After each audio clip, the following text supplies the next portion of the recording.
à la radio et à l'audio digital. ConnectOnAir.com, radio and audio hub.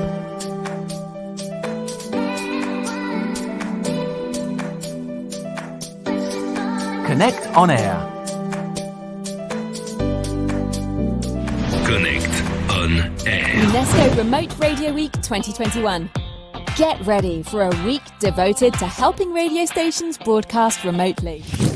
Live on ConnectOnAir.com and remote-radio-week.org. Greetings from UNESCO office in Cambodia. My name is Mikel Aguirre and I'm project officer at UNESCO Phnom Penh office for the communication and information sector. In this session, I'm going to talk about how can we improve our reporting on gender-based violence, on violence against women and girls. Because the media plays a critical role in raising awareness on violence against women. It provides the visibility that it requires. It makes the public aware that this is really a social problem, a social issue that needs to be addressed through a multi-stakeholder approach. There are many actors that have a role to play in addressing violence against women. It can also mobilize the authorities, the politicians, to take the necessary steps and implement policies, legislation, mechanisms that protect women.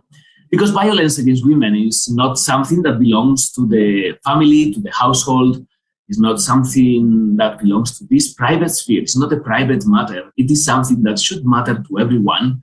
It is a social problem, and as such, it requires political, social, educational, and legislative measures to address it. And the media has a very important role to play in bringing this issue from the private sphere to the public scene, to the public eye, to the public debate. I'm going to tell you one story. This is an event that happened in my country in 1997, and it completely changed the way that violence against women is perceived, and it completely changed as well the way it is addressed from the duty bearers, from the state side. So 1997, her name is Ana Orante. She's a 60-year-old woman. She's been married to a man for over 40 years, and throughout all those years, she has suffered beating, psychological harassment, continuous bullying by her husband. This woman decides that it is enough. She goes to a TV show and she decides to tell her story. This is 1997. At that time, there was not very big awareness on violence against women in Spain. It was mostly something that belonged to the family, to the couple, but it was not discussed publicly.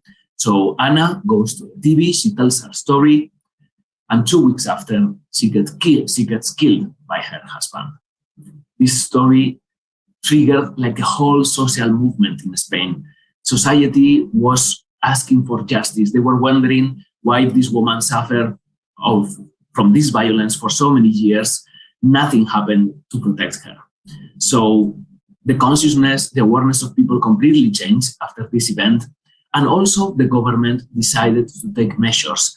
They reformed the penal code and they adopted one of the first ever action plans to end violence against women in the world. So we can see that the media has an enormous power in transforming topics such as this, in bringing them out from the houses, from the home, to the public sphere, and then take measures to adopt it.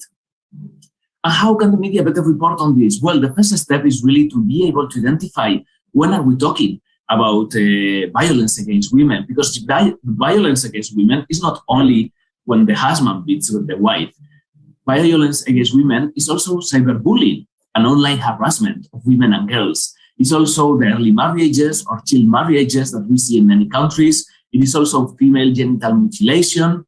It is also sexual harassment in the workplace, sexual assault and rape, obviously. Also the honor crimes, which happens still in many countries. Trafficking of person and smuggling of migrants, very often for sexual exploitation. Those are also cases of violence against women.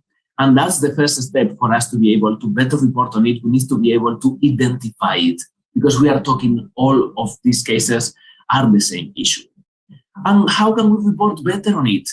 Well, some very simple recommendations is like talking about it, because this doesn't belong, as we were saying, to the private sphere. It's a public health issue, it's a social issue, it's a political issue. So having it present in the media is very important. Also keeping track of how many cases of violence against women have been recorded in the country during, let's say, a period of 1 year. Some countries, they have like their own tracking monitoring system. And when there is not one, it is important that the media keeps track of this, because putting one case in context of many more cases, that way we really give it the dimension that it really has. And we show that it's not an isolated case, that is a social issue that needs to be addressed from the roots. We also need to pay attention to the headings, to the words that we use when we report on it. I say this because very often we tend to do it from a very male perspective and more very patriarchal perspective. The other day I was reading a headline in a newspaper in Spain where it said that a woman had been raped by 3 minors. But the headline didn't say that. It's like the woman that was raped, which was drunk, was raped by 3 guys. So by including these words, like, why do we care if she was drunk or not? That headline kind of blames the victim somehow for what happened to her, when the blame should 100% be on the attackers, on the harassers, on those who committed the crime. We also need to use the data that is in our hands, analyze statistics, surveys, so that we can show that this is really a social issue and not something that happens in isolation. Also, we need to reject the language that lectures or that judges the victim. This happens very often when informing, when reporting about violence against women. There is always a judgment, a moral judgment on it that blames the victim. The victims also, they have been victim once, so we have to be careful when reporting about them. We shouldn't victimize them again through our stories and through our reporting. We should portray them as survivors. They have been already a victim, so we should empower them by mentioning that a survivor from violence against women now is doing this or that. So the language is really critical. And then we need to provide enough context so that we don't allow judgment and putting all these traditional values in interpreting the information that we are providing. And it is important as well, if there are mechanisms available in the country, if there are support organizations or hotlines that are providing support to women that are going through episodes of violence against them, it is important to provide the public with this information so that they know that they can reach out, that they are not alone, and that there are some safety mechanisms that can somehow protect them.